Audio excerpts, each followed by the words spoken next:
വിശുദ്ധ ലൂക്കായുടെ സുവിശേഷം 1-ാം അധ്യായം 46 മുതൽ 56 വരെയുള്ള തിരുവചന ഭാഗം. പരിശുദ്ധ അമ്മ മാതാവിൻ്റെ സ്തോത്രഗീതം. അമ്മയ്ക്ക് ലഭിച്ച മംഗളവാർത്ത കഴിഞ്ഞ് അമ്മ മാതാവ് എലീശ പുണ്യവതിയെ ശുശ്രൂഷിക്കുവാനായി പോയി വന്നതിന് ശേഷം ആദ്യമായിട്ട് പ്രഘോഷിക്കുന്ന ഒന്നാണ് ഈ സ്തോത്രഗീതം.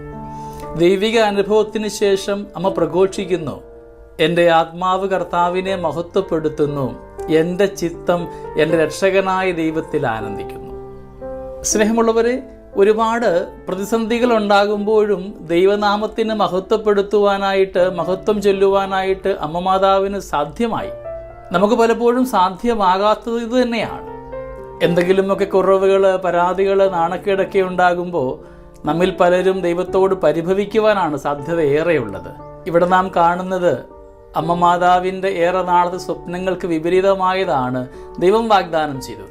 അവിടെയും ദൈവത്തിന് സ്തോത്രം ആലപിക്കുവാനായിട്ട് അമ്മയ്ക്ക് സാധിച്ചു. ചിലപ്പോൾ നാമും ദൈവത്തിന് സ്തോത്രം ആലപിക്കുന്നുണ്ടാവാം. അമ്മ മാതാവ് കൊടുത്ത സ്തോത്ര ആലാപനങ്ങളും നമ്മുടെ സ്തോത്രവുമായിട്ട് ഒരുപാട് വ്യത്യാസമുണ്ട്. അമ്മ പറയുന്നത്, എൻ്റെ ചിത്തം, എൻ്റെ മനസ്സ് എൻ്റെ ദൈവത്തിൽ ആശ്രയിക്കുന്നു, എൻ്റെ ദൈവത്തിൽ ആനന്ദിക്കുന്നു.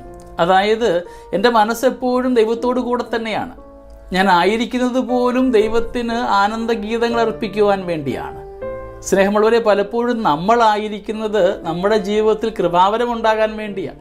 നമ്മുടെ പല സ്തോത്രഗീതങ്ങളും ആനന്ദങ്ങളും പ്രാർത്ഥനകളുമൊക്കെ എനിക്ക് നേട്ടമുണ്ടാവണം, എൻ്റെ ജീവിതത്തിൽ കൃപാവരങ്ങൾ ഉണ്ടാവണം, എൻ്റെ കുഞ്ഞുങ്ങൾക്ക് പരീക്ഷയ്ക്ക് മാർക്ക് കൂടുതൽ കിട്ടണം, എൻ്റെ കുഞ്ഞുങ്ങൾ IELTS പാസ്സാകണം, എനിക്ക് പുതിയ വീടുണ്ടാവണം, എൻ്റെ തടസ്സങ്ങൾ മാറണം തുടങ്ങിയ ഒരുപാട് നേട്ടങ്ങൾക്ക് വേണ്ടിയാണ് നാം ഓരോരുത്തരും ദൈവത്തിന് സ്തോത്രം ആലപിക്കുക.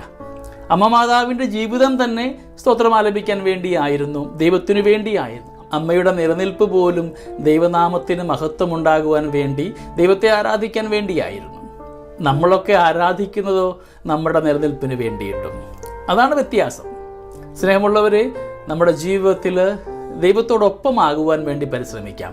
ജീവിതത്തിലെ എല്ലാ ഇടങ്ങളിലും എത്രമാത്രം സന്നിഗ്ധാവസ്ഥകളും സങ്കടങ്ങളും ഉണ്ടായാലും അവിടെയൊക്കെ അമ്മ പഠിപ്പിച്ചതുപോലെ പ്രതീക്ഷയോടുകൂടെ, പ്രത്യാശയോടുകൂടെ ദൈവസന്നിധിയിൽ ശരണപ്പെടുവാനായിട്ട് നമുക്ക് സാധ്യമാകുമ്പോഴാണ് നമ്മുടെ ജീവിതത്തിലും മംഗളകരമായ വാർത്തകൾ ഉണ്ടാവുക, നമ്മുടെ ജീവിതം അനുഗ്രഹമാവുക. കുരിശുകൾ കടന്നു വരുമ്പോഴും അവയെല്ലാം തിരുക്കുരിശാക്കുവാനായിട്ട്, നമ്മുടെയൊക്കെ ജീവിത അനുഭവങ്ങളിൽ വ്യത്യസ്തമായ ഭാവങ്ങൾ കടന്നു വരുമ്പോൾ അവിടെയും ദൈവത്തിന് സ്തോത്രം ആലപിക്കുവാൻ നമ്മളെ ശക്തിപ്പെടുത്തണമേ എന്ന് നമുക്ക് പ്രാർത്ഥിക്കാം.